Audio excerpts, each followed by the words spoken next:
ഞങ്ങളുടെ കുടുംബത്തിലേക്ക് ഒരു IPS കാരൻ കൂടെ വരാൻ ചാൻസ് ഉണ്ടെന്ന് പൗത്രം പറഞ്ഞപ്പോ താനായിരിക്കും ഞാൻ കരുതിയില്ല. ഇതിനു മുമ്പ് നമ്മൾ ഒന്നും പ്രാവശ്യം ഒഫീഷ്യലായിട്ട് കണ്ടിട്ടുണ്ടല്ലേ? സർ, അളിയൻ കാണാൻ വന്നിട്ടുണ്ട് സർ. വെയിറ്റ് ചെയ്യാൻ പറയും സർ. അളിയൻ ന്യൂസൻസ് കണ്ണി കണ്ട ചെമ്മാനും ചെരുപ്പൂത്തിയെ കണ്ട് കളക്ടറെ കാണാൻ എത്തിക്കോളൂ. ബന്ധവും പറഞ്ഞു. അതെ, സാർ അല്പം വെയിറ്റ് ചെയ്യാൻ പറഞ്ഞിട്ടോ. നമ്മൾ എത്ര നാളായിട്ട് സമരം ചെയ്യാം, പക്ഷെ ഗവൺമെന്റ് അവരുടെ കൂടെയാണ്. ഇന്നും കൊണ്ടൊരു പട കുടുംബത്തിന്റെ ശാപമാ. അല്ല, ഏതൊരു തറവാട്ടിലും കാണും ഇതുപോലൊരു ജന്മം മാനം കെടുത്താനായിട്ട്. ആളെനിക്കറിയാം. 2-3 വട്ടം ശരിക്കൊന്ന് പെരുമാറേണ്ടി വന്നിട്ടുണ്ട്. ശരി, അവിടെ നിൽക്കട്ടെ. ഇന്ന് കാലം കഴിയുമ്പോ താനേ അങ്ങ് പോയിക്കോളൂ. I am sorry. ടീയോ കോഫി? Coffee 2 coffee. ഈ സർക്കാരിനെ നക്കാപ്പിച്ച ശമ്പളം മേടിച്ചുകൊണ്ട് ഇവിടെ ഇങ്ങനെ വന്നിരിക്കുന്ന വല്ലാത്ത ബോറടിയാണ്.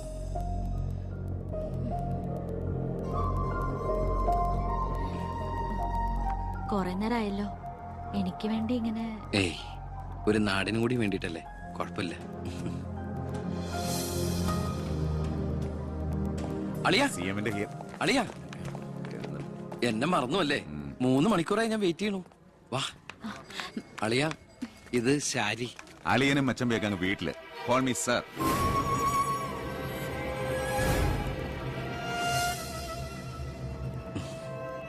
സാർ, ഞാൻ ഇവരുടെ ഒരു പ്രശ്നപരിഹാരത്തിന് വന്നതാ. കുടിവെള്ളത്തിൽ കാഡ്മിയം അടങ്ങി. ഇവരുടെ പ്രശ്നം പരിഹരിക്കാൻ നീ ആരാ? എന്താ പ്രശ്നം? ഈ കോള കമ്പനി തുറന്നതിന് ശേഷം ഞങ്ങൾക്ക് കുടിവെള്ളത്തിന് വലിയ കഷ്ടപ്പാടാ സാറേ. കോള ഫാക്ടറി തുറന്നുകൊണ്ടാ കുടിവെള്ളം ഇല്ലാത്ത നിങ്ങളോട് ആരാ പറഞ്ഞേ? നിങ്ങൾ ആരാ പറഞ്ഞ് തെറ്റിദ്ധരിപ്പിച്ചിരിക്കുകയാണ്. ഈ എടുക്കും തോറും കുറയുന്നല്ല നമ്മുടെ ജലസ്രോതസ്. മനസ്സിലായോ? തൽക്കാലം കുടിവെള്ളത്തിൽ ഏർപ്പാടൊക്കെ ചെല്ലാം. വെക്കോ. പിന്നെ ഇതുപോലുള്ള ഒഫീഷ്യൽ കാര്യങ്ങൾക്ക് വരുമ്പോ ഇമാതിരി പീര രാഷ്ട്രീയക്കാരെ വിളിച്ചോണ്ട് വന്ന കളക്ടറെ ഒന്ന് നേരി കാണാൻ പറ്റുന്ന പോലും വരില്ല. മനസ്സിലായല്ലോ? സാർ, ഈ IAS എന്ന 3 അക്ഷരം ആളുകളുടെ മുമ്പിൽ ആളാകാനും കേസ് വെറുപ്പിക്കാനല്ല ഉപയോഗിക്കേണ്ടത്. ജനസേവനത്തിന്. നേരത്തെ പറഞ്ഞില്ലേ ചില പീറ രാഷ്ട്രീയക്കാരെന്ന്? അവരോട് ഇടപെടണമല്ല, എന്നോട് ഇടപെട്ടാണ്ടല്ലോ.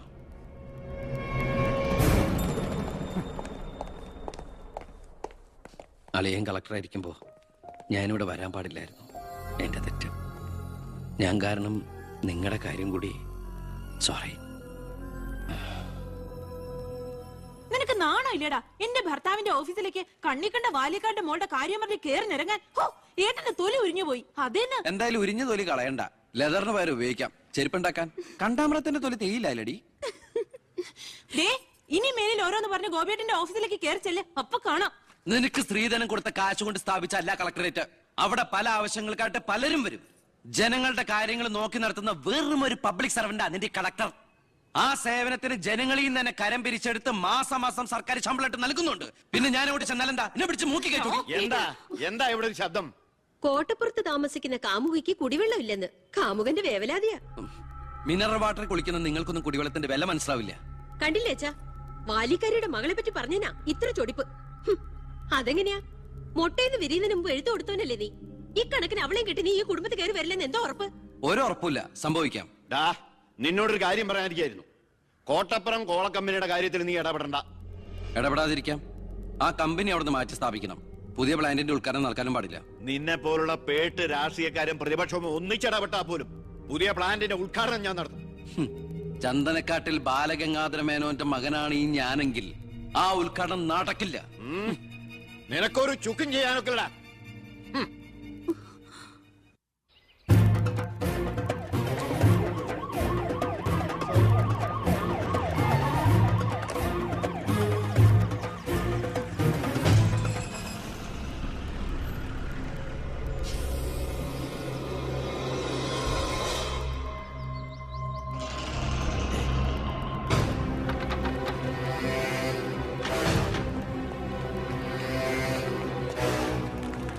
ഉദ്ഘാടനം തടയാനാണ് ഉദ്ദേശമെങ്കിൽ ഇവർക്ക് മുന്നിൽ വെച്ച് ബലം പ്രയോഗിക്കേണ്ടി വരും.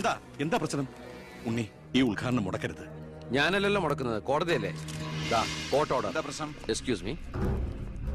ഇനി ഒരു ഉത്തരവ് ഉണ്ടാവുന്നവരെ കമ്പനിയുടെ ഉദ്ഘാടനവും പ്രവർത്തനവും നിരോധിച്ചുകൊണ്ടുള്ള ഹൈക്കോടതിയുടെ സ്റ്റേ ഓർഡർ. മന്ത്രിക്ക് മേൽ പരുന്തും പറക്കില്ലെന്ന് സാർ കരുതിയെങ്കിൽ തെറ്റി. ലെജിസ്ലേറ്റീവിനേക്കാൾ പവർ ജുഡീഷ്യറിക്കാ. എക്സിക്യൂട്ടീവ് മജിസ്ട്രേറ്റിന്റെ അധികാരമുള്ള ഈ ജില്ലാ കളക്ടർ ഇടയ്ക്ക് ഇതൊക്കെ ഒന്ന് പറഞ്ഞ് മനസ്സിലാക്കി കൊടുക്കണം. പിന്നെ കുറച്ചു പേർക്ക് തൊഴിൽ കൊടുക്കുന്ന ഏത് സംരംഭങ്ങൾക്കും ഞങ്ങൾ എതിരല്ല. പക്ഷെ അതിവിടുത്തെ മണ്ണും ജലവും എന്തിനെ ശ്വസിക്കുന്ന വായു പോലും മലിനപ്പെടുത്തിക്കൊണ്ട് ഒരു ബഹുരാഷ്ട്ര കുത്തയ്ക്കും തീരെ എഴുതി കൊടുക്കാൻ ഞങ്ങൾ അനുവദിക്കില്ല. കുടിവെള്ളം ജനങ്ങളുടെ അവകാശമാണ്, അത് പെപ്കോ കോളയുടെ ഔദാര്യമല്ല.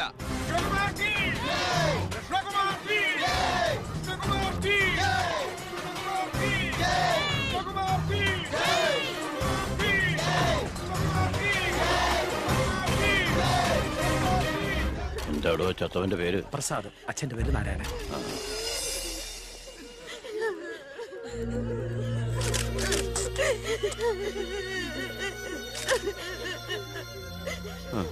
പ്രസാദിന്റെ അച്ഛൻ ഞാനാണ് കേട്ടാ.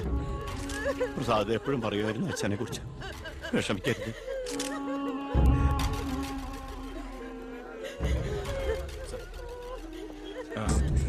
എക്സ്ക്യൂസ് മീ സാർ, പ്രസാദിന്റെ കൊലപാതകത്തെ കുറിച്ച് എന്തെങ്കിലും?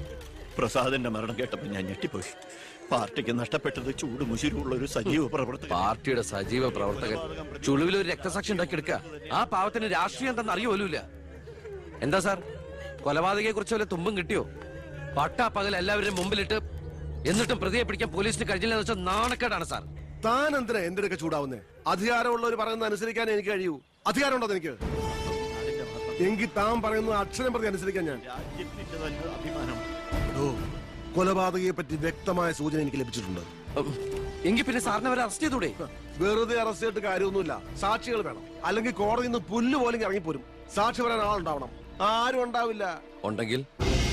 ഉണ്ടെങ്കിലോ അധികാരികളുടെ ഒക്കെ ഉത്തരവിന് മേലെ നിന്നുകൊണ്ട് ഞാൻ പ്രതിയെ കസ്റ്റഡിയിലെടുക്കാം. ശിക്ഷ വാങ്ങിക്കൊടുക്കാം.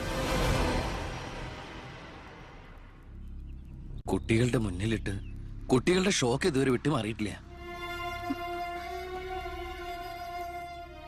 പ്രസാദിന്റെ അച്ഛനും അമ്മയും പെങ്ങളും ഒക്കെ അവരുടെ കണ്ണീര് നമുക്ക് കണ്ടില്ലെന്ന് നടിക്കാൻ പറ്റുമോ? വേണ്ട കുഞ്ഞെ, അവരൊക്കെ വലിയ വലിയ ആളുകളാ. എനിക്ക് ഇവളല്ലാതെ വേറെ ആരുമില്ല. കൊള്ളാവുന്ന ഒരുത്തരെ ഇവളെ കൈപിടിച്ചു കൊടുത്ത് മനസമാധാനത്തോടെ മരിക്കണം എന്നാ എന്റെ ആഗ്രഹം. ശരി, പ്രസാദിന്റെ കൊലപാതകത്തിൽ നിന്ന് നമുക്ക് അങ്ങനെ ഒഴിഞ്ഞു മാറാൻ പറ്റൂ? ഒരു തരത്തിലും നമുക്കില്ലേ പങ്ക്? താൻ ഒരാൾ വിചാരിച്ചാല് കൊലപാതകയെ കോടതിയുടെ മുമ്പിൽ കൊണ്ടുവരാൻ പറ്റും, വ്യക്തമായ സാക്ഷിമൊഴികളോടെ. എന്നെ വിശ്വാസമില്ല ശരിക്ക്. ഞാൻ വരാം, ഏത് കോടതിയിൽ വേണമെങ്കിലും. മോളെ, ഒരു കുഴപ്പമുണ്ടാവില്ലമ്മേ.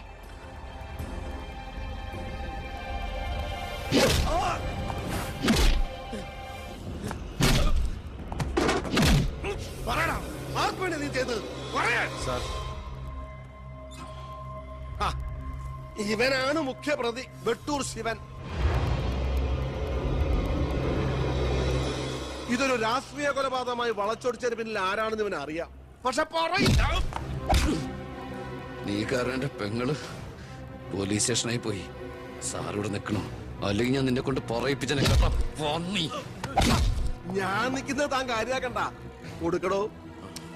തന്റെ പെങ്ങളെ കെട്ടായിരുന്നവനല്ലേ ഇവൻ കൊന്നത്. അപ്പൊ പിന്നെ ഞാൻ ഇടിക്കുന്നതിനേക്കാളും പവർ തന്റെ കഴിക്കാം. നോക്കി നിൽക്കാതെ കൊടുക്കണോ?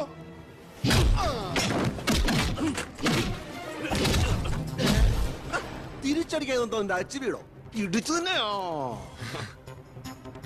ഇടിക്കടോ.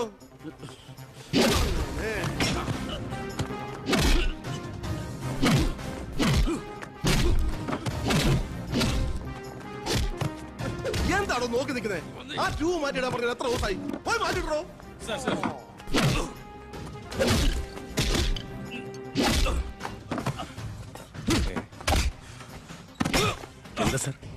ഒന്നുമില്ലടോ. പോലീസ് സ്റ്റേഷനിൽ കൊണ്ടുവന്ന് പ്രതി ഓടി രക്ഷപ്പെടാൻ ശ്രമിച്ചു.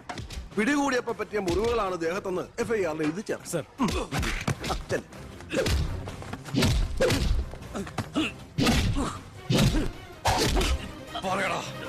ആര് പറഞ്ഞിട്ടാണ് നീ ചെയ്തത്? പറയാൻ ആരാടാ നിന്റെയൊക്കെ പിന്നിൽ? ഒരു ചാൻസ് കിട്ടിയെന്ന് വെച്ച് ഓവറാക്കരുത്. അവൻ ചത്തുപോവും. പിന്നെ ലോകം മർദ്ദനം, CAക്ക് സസ്പെൻഷൻ. വെറുതെ എന്തിനാ എന്റെ കഞ്ഞിയില്?